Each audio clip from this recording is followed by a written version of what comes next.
adelante. Un poquito de melaza, son y rumba. Es un pasito que te voy a enseñar. Un que sé que te gustará. Y cuando aprendas a bailarlo con sabor, te aseguro que este ritmo gozarás. Yo our golden star!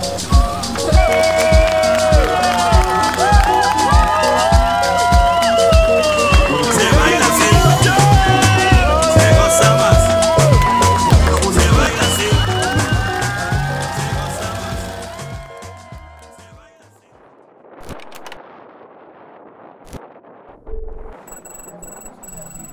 L'arrivée en Guadeloupe, c'était vraiment le meilleur moment de toute la course. Je pense qu'on a fait ces 2 ans de projet pour les 10 minutes d'arrivée. C'était magique. Je m'étais dit ce jour-là qu'il fallait à tout prix que je voie la Guadeloupe de jour. Et donc en me réveillant, il restait 160 000 environ, et une dizaine d'heures. Donc là, je me suis forcée à faire une moyenne de dingue pour pouvoir arriver à temps. Et j'ai vraiment pas lâché la barre de toute la journée. J'ai barré comme une folle. J'avais plein de barres céréales juste à côté de moi, que je mangeais les unes après les autres. Tout ce qui cassait, je me disais tant pis, je répare pas, il faut juste arriver le plus vite possible. Et là, ça a volé tout le temps, c'était vraiment incroyable comme moment. Et du coup, je suis bien arrivée à la Désirade, donc l'île devant la Guadeloupe, au coucher du soleil. Donc c'était l'objectif réussi. Quand j'ai passé la ligne d'arrivée, c'était de nuit, il était environ 20 h. Et ce qui était ouf, c'est qu'en rentrant dans le port, comme c'était 20 h, c'est l'heure de l'apéro, il y a, je sais pas, plusieurs restos, voire plusieurs dizaines de restos dans le port. Et tous les gens de tous les restos se sont levés pour applaudir. Donc c'était vraiment magique comme moment, quoi. C'était génial. Avec la musique à fond et tout, c'était super beau. C'est sûr que l'arrivée, c'était vraiment un accomplissement de 2 années de travail très dur. C'est difficile à dire quand est-ce que ce projet a commencé parce qu'il s'est fait au début très doucement et après très rapidement. Suite à mes études, j'ai décidé de continuer sur un bateau à foil en achetant un motte international en parallèle d'une thèse que j'avais commencée à l'école polytechnique à Paris. Je faisais ces 2 choses en parallèle et c'est en régate que j'ai rencontré Benoît, en régate de motte.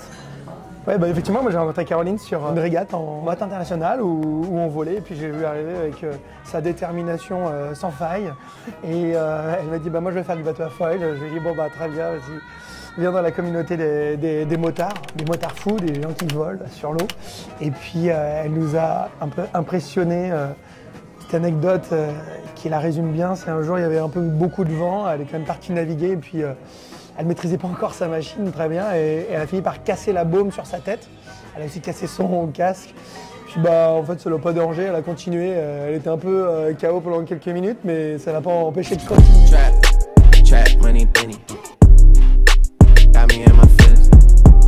Ça représente un peu Caroline, c'est-à-dire elle fonce tête baissée dans la direction qu'elle s'est donnée et puis elle a un mental de fou. Et c'est ce que j'ai vu en elle, cette détermination qui est indispensable pour réussir. Et du coup, quand elle m'a proposé de concevoir, entre guillemets, à ses côtés, ce qui serait le bateau de mes rêves pour elle, j'ai pas hésité une seconde. Je savais qu'en connaissant un peu le personnage, elle ne me décevrait pas.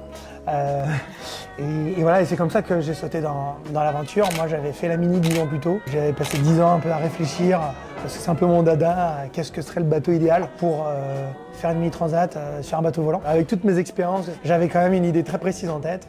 C'est vraiment grâce à Nicomatic qu'on a pu lancer ce projet et en arriver là. Et la rencontre avec eux était assez spéciale. C'était pendant ma thèse à l'école polytechnique. Je reçois un email de Clément Emmerich, donc directeur financier et directeur technique de Nicomatic, avec juste en dessous Olivier, le directeur général, qui dit « Regardez si vous pouvez l'aider ». Et Emmerich et Clément me proposent une visio. Donc on s'appelle plusieurs jours plus tard.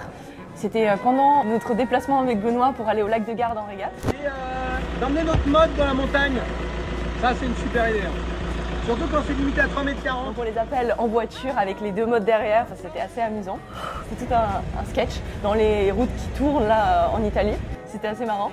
Et puis là en fait on se rend compte qu'on a exactement les mêmes valeurs, les mêmes ambitions et que l'objectif c'est de pousser tout ça jusqu'au bout. Et, ça match quoi. Ça match complètement. Donc on décide de faire une saison en motte ensemble, où il me finance un bateau neuf et me paye ma saison de motte, ce qui était vraiment génial pour moi qui avait un bateau pas très compétitif à l'époque et qui cassait beaucoup. Ça m'a permis de m'entraîner plus et naviguer mieux, plutôt que tout le temps bricoler, parce qu'en mode c'est globalement 4 heures de bricolage pour 1 heure de navigation, c'était assez compliqué.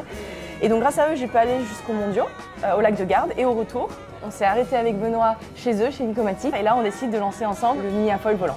Le bateau du futur. C'est ça. Donc là il y avait plusieurs possibilités.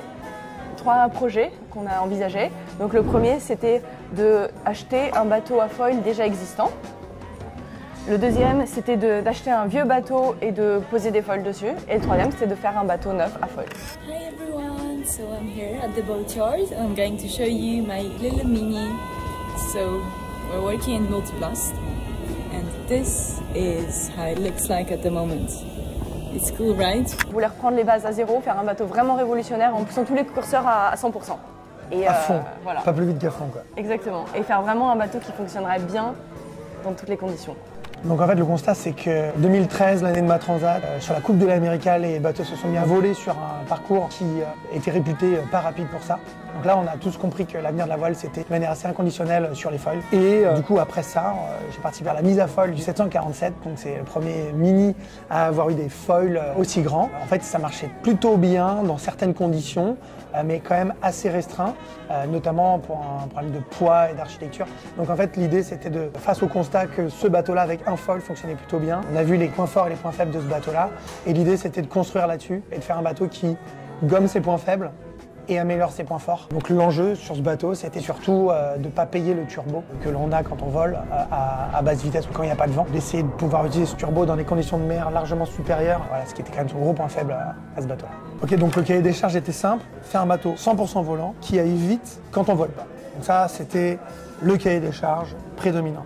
Là-dessus, en fait, on a contacté 6 architectes et on leur a demandé voilà, quelle est votre vision du mini le plus rapide de l'histoire pour gagner la transat, qu'est-ce que vous feriez? Il y en a qui doutaient et puis Sam, lui, il a dit ah non, il faut faire un foiler à 100%, il faut que le bateau soit sans compromis et je suis très occupé actuellement mais ça me motive énormément, je rêve de faire ça, ça fait partie des projets qui m'excitent le plus donc je vais prendre le temps de vous faire ça.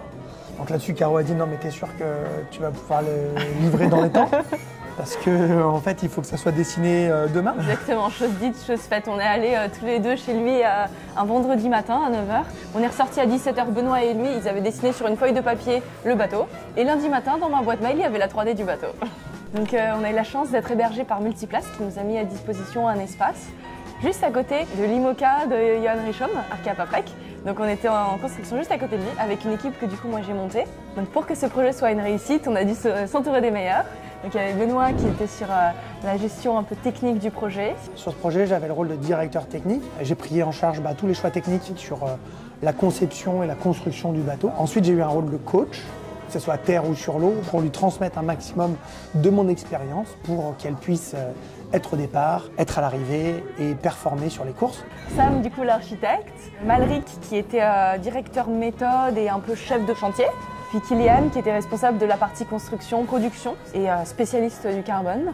Et puis c'est lui qui m'a aidé à recruter le reste de l'équipe, avec au total une vingtaine de personnes qui ont travaillé sur le bateau, très motivés tous.